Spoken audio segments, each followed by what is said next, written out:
Halo semua, selamat datang kembali di channel Fast Movie, dimana pada video kali ini Fast Movie akan melanjutkan part 9 dari series Better Call Saul. Pada episode sebelumnya, Jimmy mendapatkan pekerjaan sebagai supervisor pada salah satu toko ponsel, yang karena sepinya toko itu, Jimmy berinisiatif untuk menjual ponsel itu ke jalanan. Naasnya kerja keras Jimmy malah berakhir dirampok oleh 3 orang pemuda. Sementara di sisi kartel, Gas telah merencanakan untuk melakukan pembangunan laboratorium bawah tanah, yang mana ia menunjuk Insinyur Werner sebagai pemimpin proyek. Bagaimanakah keseruan Jimmy maupun Gus Fring dalam memenuhi ambisinya? Untuk tahu jawabannya, yuk kita langsung aja masuk ke alur filmnya. I'm a lawyer, not a criminal.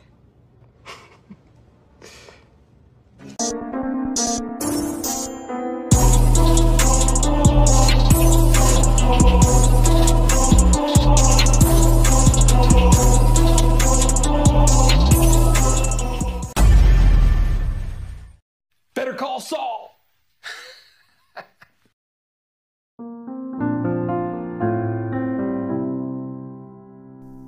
Episode 6 season 4 dibuka dengan memperlihatkan bagaimana Kim sangat disibukkan dengan klien Mesa Verde. Padahal di satu sisi Kim ini juga tertarik untuk menjadi pembela umum, yakni pengacara yang ditunjuk untuk mewakili orang-orang yang tak mampu menyewa pengacara. Ketika Kim melihat isi buku catatan Jimmy, di sana ia bisa melihat kalau Jimmy ternyata sudah merancang konsep baru. Di sana tertulis Kim Wexler sebagai hukum perbankan dan Jimmy Miguel sebagai hukum asuransi, judi, dan kekayaan intelektual. Sepertinya Kim ini tidak terlalu tertarik untuk kembali membuat kantor bersama Jimmy lagi, mengingat pengalaman kemarin mereka telah gagal membuatnya. Namun karena tak tega mengatakan secara langsung penolakan itu, pada keesokan harinya Kim mendatangi firma Swickert & Coakley. Di sana Kim berbicara dengan Rich kalau ia tertarik mendirikan divisi perbankan di dalam firmanya. Well, we have some banking work, but I wouldn't say we have a division. Would you like one? Sementara itu kini Mike dan Gus mulai memeriksa lokasi gudang yang kini sudah dibangun rumah singgah sementara bagi para pekerja proyek. Di sana Mike menyarankan untuk menambahkan peralatan rekreasi agar para pekerja tidak tertekan, mengingat mereka nantinya akan diasingkan selama proses penggalian ruang bawah tanah. Lebih dari itu, Mike juga meminta supaya Gus memasang kamera pengintai, baik itu di dalam maupun di luar gudang. Guess where I am? Somewhere good? Secara tak biasa, Kim hari ini mengajak Jimmy untuk makan malam di restoran mewah. Ternyata makan malam ini Kim sengaja adakan sekaligus untuk merayakan kesepakatan yang baru saja ia buat, di mana dia memberitahu Jimmy kalau Kim telah dipekerjakan sebagai kepala divisi perbankan di firma Swickert & Coakley. Yang tentu saja hal ini sama artinya kalau mimpi Jimmy membangun kembali Wexler & Miguel telah pupus. Meski begitu, Jimmy berharap kalau Kim akan sukses dengan karir barunya. Jimmy kemudian pergi ke HHM guna mengambil warisan $5.000.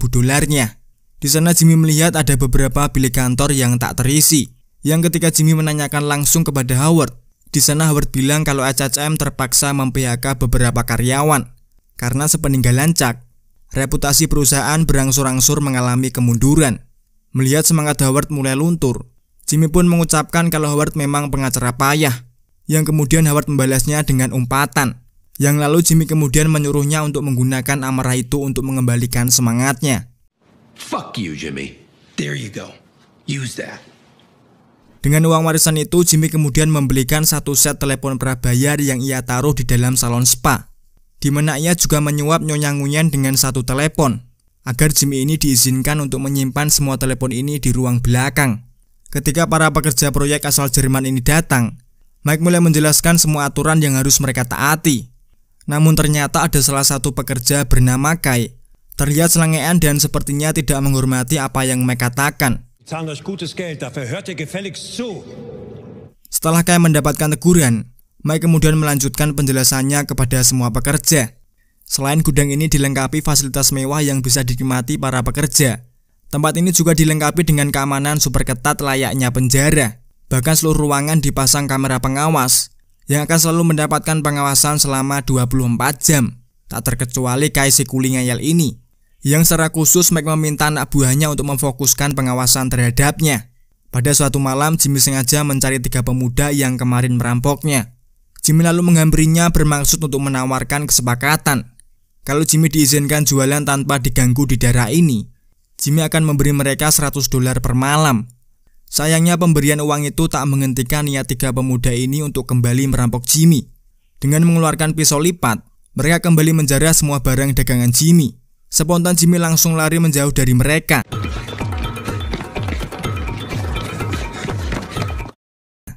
Ketiga pemuda itu akhirnya dapat memojokkan Jimmy.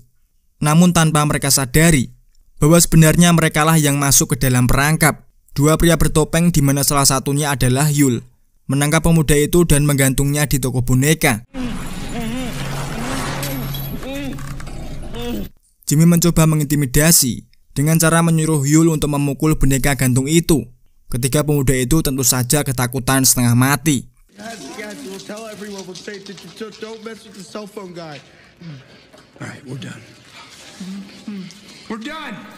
Setelah Kim bekerja bersama Swickert dan Coakley, kehidupan Jimmy bersama Kim terlihat seperti ada jarak antara keduanya.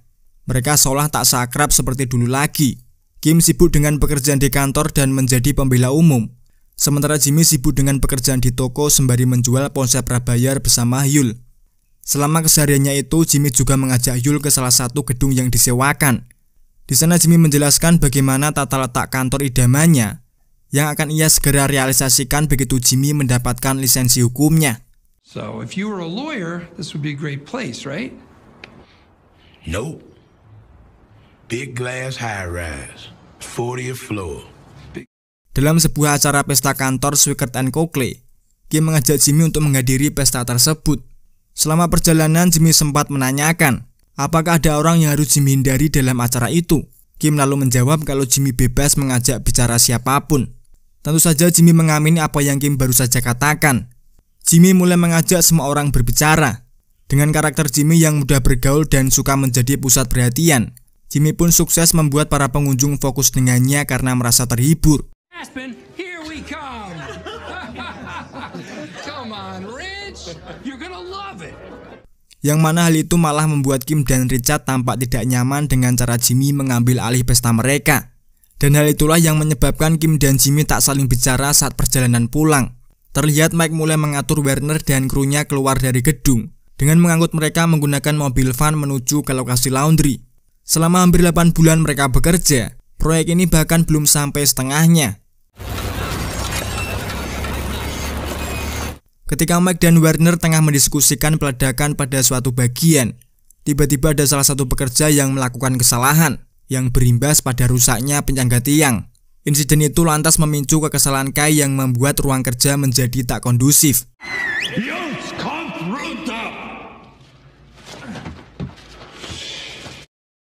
Kemudian ketika di gudang, Werner bertanya kepada Mike, apakah mungkin para krunya bisa mendapatkan istirahat dan hiburan? Karena mereka sudah 8 bulan memasuki penggalian, yang mana membuat mereka cukup stres dan perlu refreshing. Selama perbincangan itu, Kai diam-diam mengajak Mike menggunakan bahasa Jerman. Merasa kesal atas tingkah begajulan itu, Mike pun berniat untuk memulangkannya ke Jerman. Yang ternyata usaha Mike itu langsung Werner cegah. Pasalnya meski Kai ini arogan, ia merupakan peledak handal yang sangat Werner butuhkan dalam pekerjaan ini. Ese es verde. Excelente, Hector. Excelente. Setelah beberapa bulan Hector menjalani terapi di bawah perawatan seorang spesialis, dia sekarang dapat berkomunikasi dengan mengetukkan jarinya, mirip dengan bagaimana dia nantinya akan menyembunyikan bel sebagai alat bantu komunikasi. Setelah melihat rekaman sesi tersebut, Gus tampak puas melihat bagaimana Hector menderita. Dokter spesialis itu kemudian mengatakan kalau Hector bisa saja kembali berbicara dan bahkan mungkin bisa berjalan kembali. Mendengar ucapan itu malah membuat si dokter langsung dipecat dari pekerjaannya. Karena Gus sangat menikmati kesengsaraan Hector dan tak ingin Hector sembuh dari penyakitnya.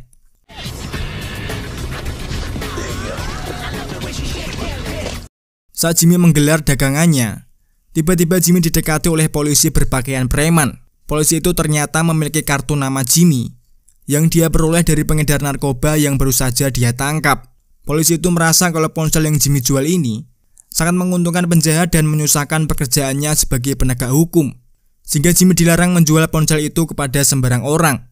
Tentu saja Jimmy menolak, karena aturan itu tak ada dasar hukum yang jelas, dan tentu saja hal ini dapat merugikan bisnisnya. Dari arah belakang, Yul yang saat itu menggunakan headset dan melihat ada seseorang yang mengganggu Jimmy, spontan langsung membubarkan keributan itu tanpa menghiraukan ucapan Jimmy.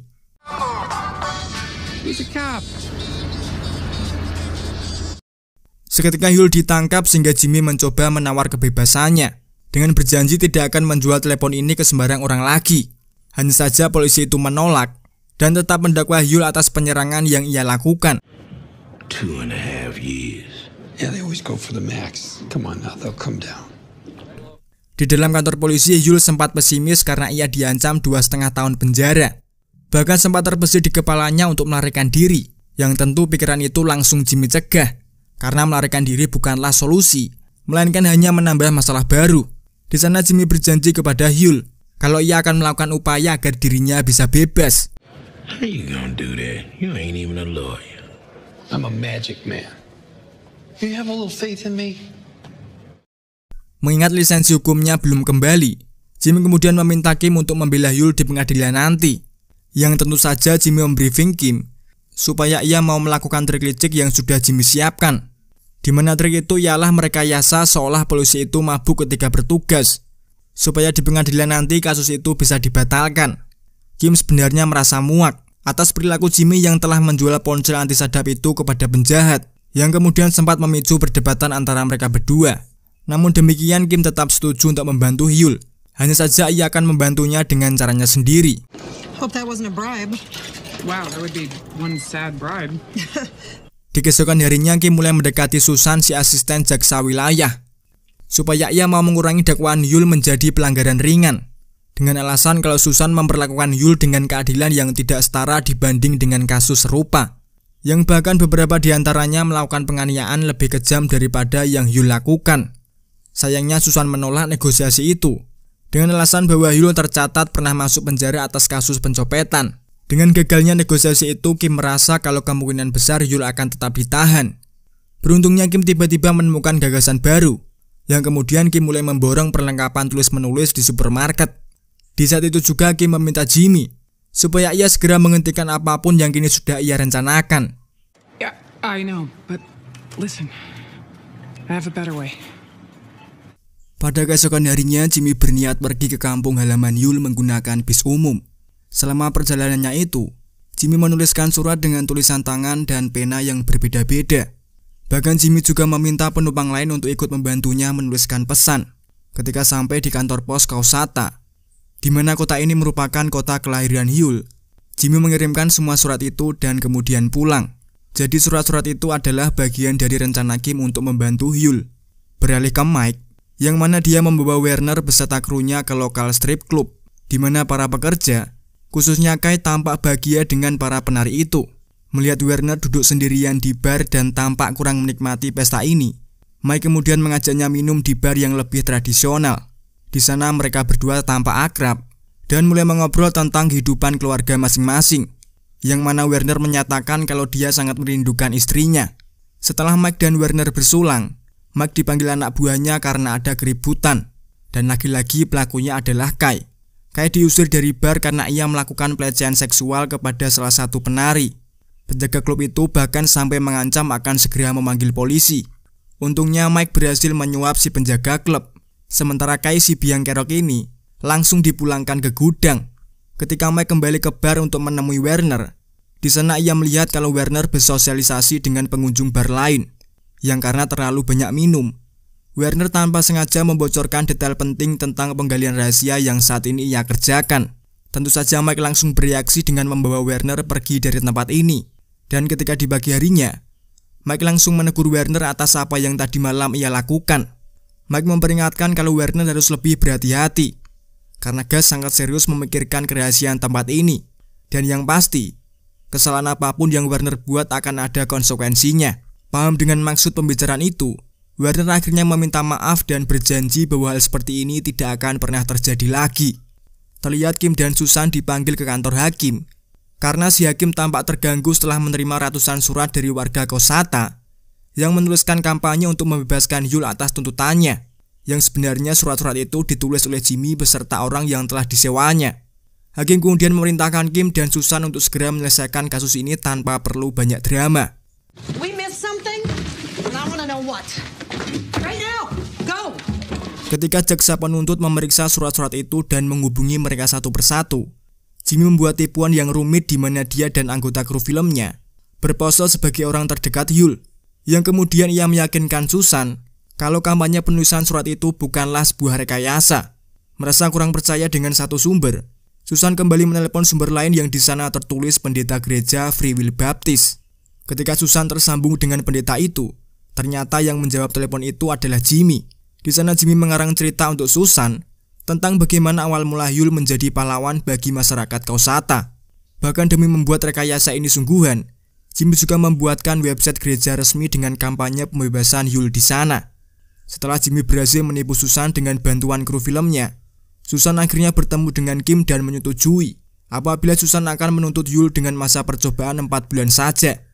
Kim yang gembira dengan kesepakatan itu langsung keluar ruangan dan segera mencium Jimmy. We should talk about Wyoming. 6 months is gonna go by fast. Keesokan harinya Kim bertemu dengan Kevin, Peggy dan salah satu rekannya untuk membahas perluasan gedung Mesa Verde. Dalam rapat itu Kim setuju dengan Peggy tentang ketidakmampuannya untuk mewujudkan ide Kevin yang dirasa cukup sulit untuk Kim lakukan.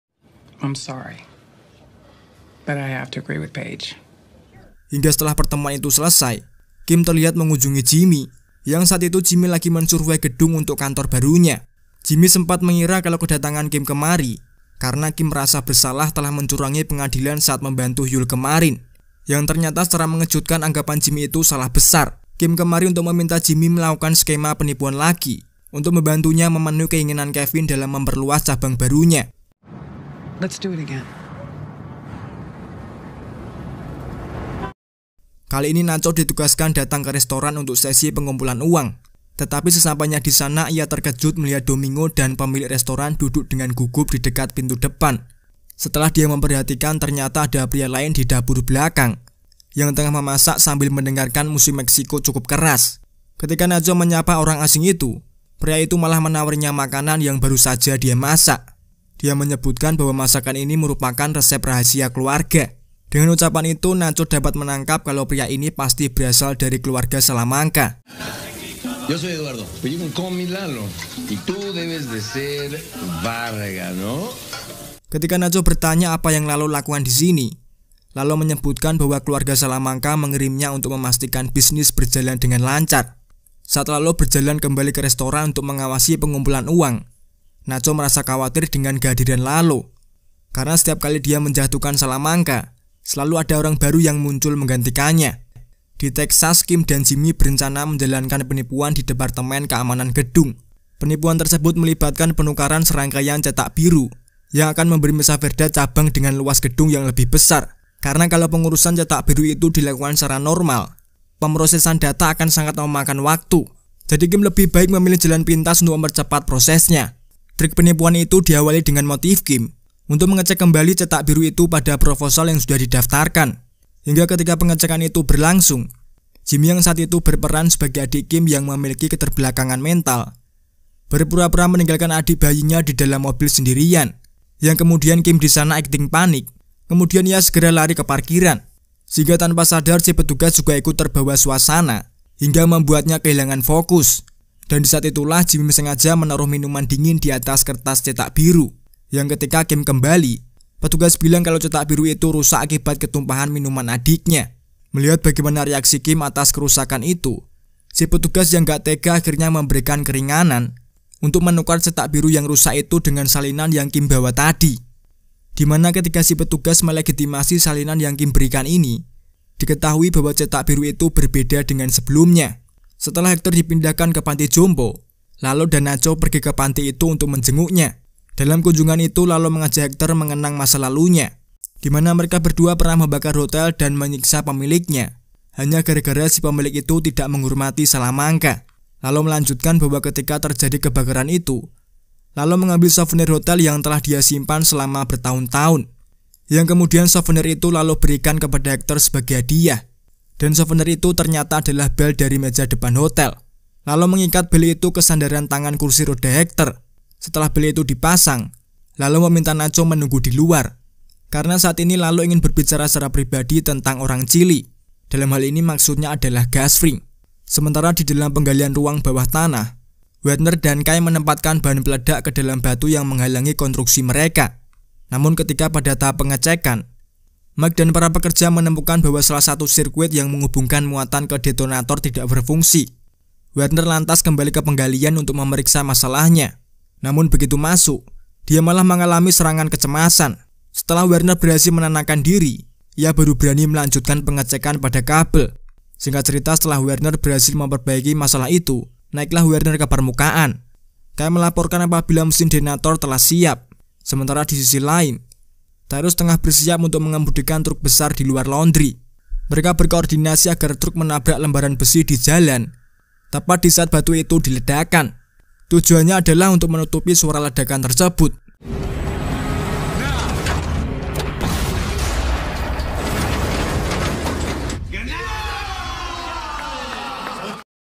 Para pekerja pun bersorak atas ledakan yang berhasil itu. Mereka kemudian minum bir untuk merayakannya. Bahkan untuk kali ini Kai menunjukkan sikap positif yang jarang ia lakukan. Dia bersikap ramah dan mengajak Mike untuk ikut bergabung dengan mereka. Sembari meminum birnya, Mike melihat bahwa Werner bersikap aneh tak seperti biasanya. Mike kemudian mendekatinya untuk mencari tahu apa yang saat ini ia pikirkan. Werner mengakui bahwa dia rindu rumah dan ingin menghabiskan akhir pekan di rumah bersama istrinya.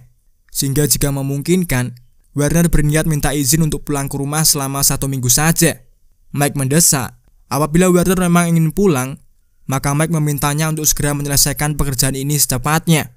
Meski Mike terdengar cukup tegas, namun ia masih memberikan keringanan dengan mengizinkan Werner berbicara dengan istrinya melalui sambungan telepon.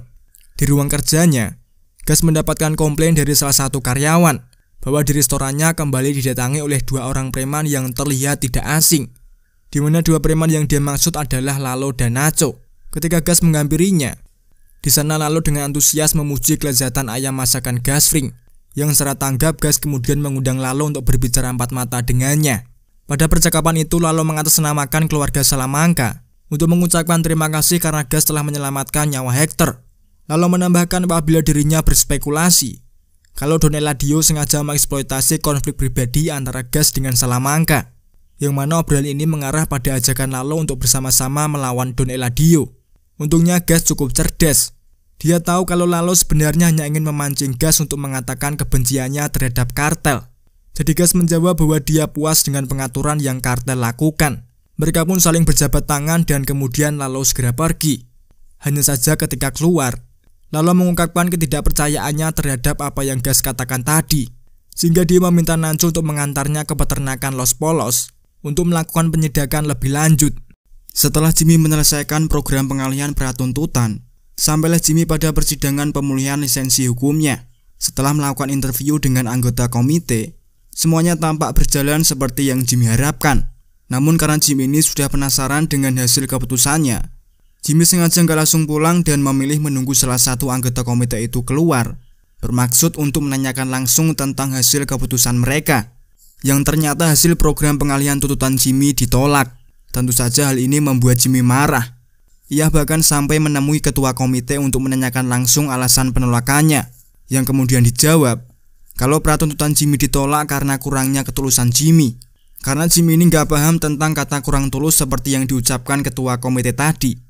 Ia segera menemui Kim untuk berkonsultasi dengannya. Setelah mendengarkan semua penjelasan dari Jimmy, Kim menyadari bahwa alasan komite menolak pratuntutannya karena Jimmy sama sekali tidak menyebut nama Chuck, yang dalam hal ini merupakan korban kejahatan yang menyebabkan penangguhannya. Ketika Kim menunjukkan hal ini kepada Jimmy, ternyata malah membuat Jimmy semakin marah. Karena menurut Jimmy, Chuck sama sekali tak ada hubungannya dan tak perlu disangkut pautkan. Keduanya pun mulai berdebat. Perdebatan mereka pun bahkan sampai melebar. Sampai-sampai Jimmy mengungkit-ungkit tentang bagaimana Kim tidak mau satu kantor dengannya. Yang tentu saja hal ini membuat hubungan mereka menjadi terpecah. Hingga di malam harinya ketika Jimmy tiba di apartemen Kim, Jimmy mulai mengemasi semua barang-barangnya. Sebelum pergi, Jimmy mengakui bahwa tadi siang dia telah mengacau. Karena Kim juga merasa bersalah atas perdebatan hebat tadi. Kim pun akhirnya bertekad untuk membantu Jimmy mendapatkan lisensinya kembali. Di tempat berbeda, Mike mengamasi Werner yang saat ini tengah berbincang telepon bersama istrinya, yang tentu saja panggilan itu telah tersambung dengan alat penyadap. Hingga pada keesokan harinya ketika Mike meminta laporan pada pengawas CCTV, Di sana Mike menyadari ada kejanggalan pada kamera pengawas, yang ketika Mike teliti lebih lanjut, ternyata pada kamera CCTV luar gedung juga menunjukkan kejanggalan yang sama. Beserta anak buahnya, Mike lantas menyisir ke seluruh gedung, dan di sana Mike menemukan catatan yang Werner tinggalkan pada ruang kamarnya. Dengan kaburnya Werner, Mike segera mengumpulkan semua anak buahnya untuk membentuk tim pencarian. Begitu Mike selesai mengatur pembagian tugas, Mike saat ini berusaha melacak lokasi Werner melalui riwayat transfer uang yang Werner dan istrinya lakukan, di mana pada saat itu Lalo kebetulan tengah memata-matai peternakan Gasfring.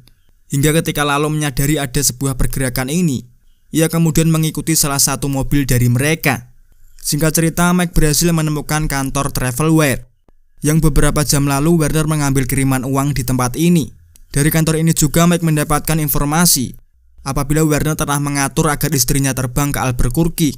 Hingga tak lama kemudian Victor datang untuk memberitahu Mike bahwa Gasfring ingin bertemu dengannya. Dengan kaburnya Werner ini, Mike menyadari bahwa Gas pasti bermaksud membunuh Werner beserta istrinya. Mike yang saat itu masih yakin kalau Werner adalah orang yang dapat dipercaya, meminta keringanan atas kesalahan yang Werner lakukan, yakni apabila dirinya bisa menemukan Werner sebelum ia bertemu dengan istrinya. Mike meminta supaya Gas mengampuni Werner. Mike kemudian meminta anak buahnya untuk kembali meneliti tentang apa saja yang Werner bicarakan ketika sedang menelepon istrinya. Hingga ketika Mike menemukan satu clue baru, yakni Werner pernah mengajak istrinya ke tempat pemandian air hangat, yang kemudian Mike mengambil beberapa brosur tempat pemandian dari hadapannya dan mulai mencari satu persatu keberadaan Werner di sana. Sebagai bagian dari skema untuk terlihat tulus tentang kematian Chuck, Jimmy secara terang-terangan berduka di kuburan Chuck pada peringatan 1 tahun kematiannya. Sementara Howard selaku mantan partner Chuck memperingati 1 tahun kematian rekannya dengan membangun perpustakaan hukum baru di HHM, yang secara khusus ia dedikasikan atas nama Chuck. Peresmian perpustakaan itu ternyata dihadiri oleh para pengacara besar di seluruh kota Albuquerque, yang kemudian kru film yang disewa oleh Jimmy ini mulai menyebarkan desas-desus bahwa Jimmy secara anonim menyumbangkan uang untuk perpustakaan ini. Kembali ke Mike yang saat ini masih mengemudi menuju ke lokasi Werner. Ketika dalam perjalanan, ternyata saat itu Mike menyadari bahwa dia sedang diikuti oleh Lalo Salamanca. Mike pun mencoba mengecohnya dengan membanting setir untuk masuk ke dalam tempat parkir umum. Sembari menunggu mobil Lalo masuk, Mike terlihat mengunyah beberapa permen karet, yang ketika Mike berhasil melumat semua permen karet itu, Mike langsung bergegas menuju ke selip tempat parkir. Dia sengaja menyumpat selip itu menggunakan permen karet yang ia kunyah tadi, sehingga selip itu menjadi macet, dan Mike pun berhasil lolos dari mata-mata Lalo Salamanca. Get out of the way, go! Sorry, it's just not working.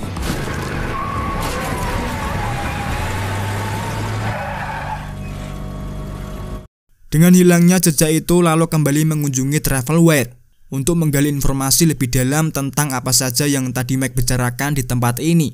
Hanya saja si petugas itu tampak kurang kooperatif ketika menjawab pertanyaan Lalo. Saat si petugas menerima telepon dari kliennya, Lalo menyelinap di atas panel langit-langit dan jatuh ke bilik tempat petugas itu berdiri.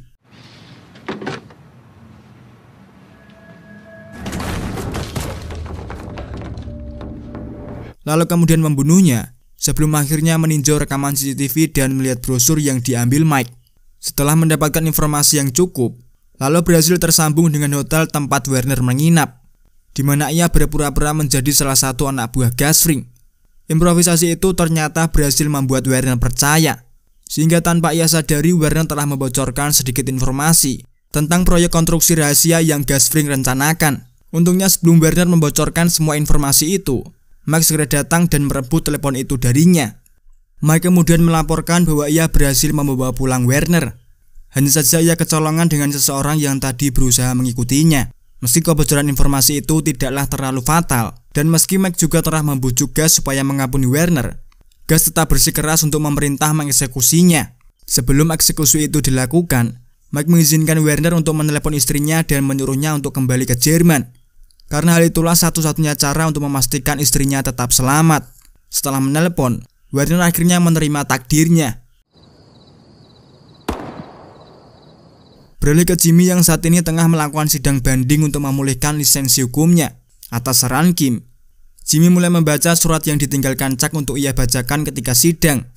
Namun Jimmy merasa hal itu tidak akan berhasil, sehingga dia lebih memilih untuk bercerita tentang bagaimana Chuck berhasil mempengaruhinya untuk menjadi pengacara. Di luar dugaan, pidato Jimmy barusan ternyata membuat Kim dan beberapa anggota panitia terharu, yang pada akhirnya semua panitia sepakat untuk mengembalikan lisensi hukum Jimmy. Ketika keluar, Kim tampak terkejut setelah mengetahui bahwa pidato Jimmy tadi ternyata cuma akting, yang semata-mata ia tujukan untuk memengaruhi anggota komite agar mengembalikan lisensinya. Ketika akreditas hukum meminta Jimmy untuk mendatangani beberapa dokumen, Jimmy mengungkapkan bahwa dia tidak berniat untuk membuka praktik hukum menggunakan nama aslinya. Tentu saja Kim langsung meresponnya dengan menanyakan apa yang Jimmy coba lakukan. Jimmy pun lantas menjawab, It's all good, man.